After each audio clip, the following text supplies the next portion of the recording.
Γεια σου παιδιά, σας ευχαριστώ πάρα πολύ που φτάσαμε 41 εγγραφές. Που τώρα πάμε για 50. Αν φτάσουμε 50 εγγραφές θα σας δείξω. Τώρα θα σας... Περιμένετε. Θα πάμε σε ένα τρομακτικό μέρος. Θα σας δείξω που είναι το μέσα, που είναι το έξω και πώς είναι ο χώρος. Εκεί πέρα είναι σε ένα σχολείο, είναι καταναμένο. Δεν ξέρω άμα έχει δεν ξέρω. Είναι πάρα πολύ τρομακτικό. Έχει... Και αυτό θα το κάνω για εσάς. Θέλω να φτάσουμε μόνο 50 εγγραφές και θα σας το κάνω γιατί είναι πάρα πολύ τρομακτικό. Εντάξει ρε παιδιά. Τώρα θέλω να σας πω κάτι ο φίλος μου. Παπαντώνη, πες γεια στους συνδρομητές μου.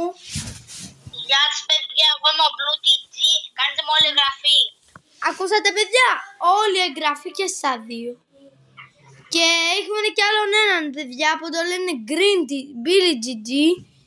Και μετά βλέπετε μια φάτσα του Green. Και παιδιά αυτή είναι μια φάτσα του Green. Κάντε το όλη εγγραφή. Και παιδιά ακούστε. Ξανά σας.